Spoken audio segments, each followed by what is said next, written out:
Bonjour, on se retrouve aujourd'hui pour une vidéo car j'ai un souci avec mon bouton là de frein à main manuel. En fait, celui-ci a une patte de cassé, ce qui engendre qu'il se met de travers quand je l'active et du coup ça m'affiche donc voilà deux voyants, vous voyez.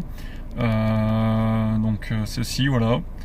Ainsi qu'au tableau là-bas, là, bon, il a disparu, mais il me met frein de parking défectueux, donc il passe automatiquement en frein de parking automatique activé. Donc on va voir aujourd'hui pour vous faire montrer comment on démonte et le changer. Voilà, donc je vous retrouve tout de suite. Alors on se retrouve au niveau de la centrale, donc on va commencer par enlever le premier cage. Donc là vous l'attrapez fermement, vous tirez dessus, voilà, ça se déclipse tout simplement, voilà. Donc on n'a pas besoin d'enlever le pommeau, hein. Nous ce qui nous intéresse c'est cette partie là. Alors comme vous pouvez le voir, je ne sais pas si vous pouvez bien le voir ici, vous voyez, il y a des petits tétons. Il y en a 4 de chaque côté, ici et ici. Et il faut essayer en fait d'appuyer en même temps pour essayer de le lever. Donc là vous levez d'un côté et après on fait la même chose de l'autre. Voilà. Et voilà, le voilà. Donc là vous avez retiré votre pièce. Pour la connectique, vous voyez juste là. Il faut appuyer sur ce bouton là et faire coulisser l'appareil. Donc on va le faire, donc vous appuyez dessus et hop, vous faites coulisser délicatement. Alors faites attention, c'est des petites broches, vous voyez, donc c'est pas très gros à l'intérieur, donc il faut vraiment être délicat. Voilà, donc là la pièce elle est changée, donc on va prendre la nouvelle, voilà, hop, donc la nouvelle pièce achetée chez Peugeot. Donc vous faites dans le sens inverse. Alors vous voyez en fait, vous pouvez pas vous tromper parce qu'il y a un détrompeur.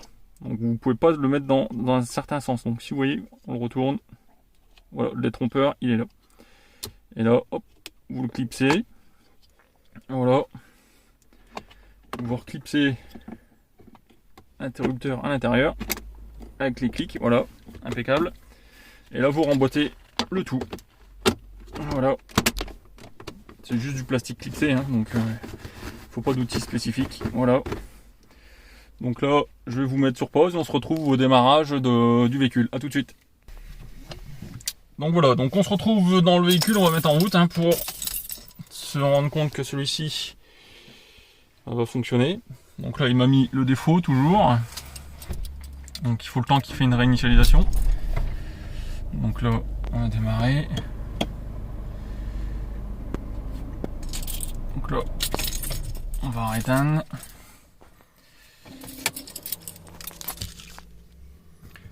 Faire comme si on sort du véhicule. Donc là, on verrouille le véhicule. Voilà. On va voir si... Voilà. Donc voilà, le défaut, il a disparu. Celui-ci, il est bien allumé. Et voilà, ça fonctionne. Donc une fois que vous l'aurez branché, surtout, il faudra éteindre le véhicule comme si vous sortez. Vous ouvrez la porte, vous refermez, vous verrouillez. Et vous faites un démarrage. Et normalement, ça fonctionne. Voilà.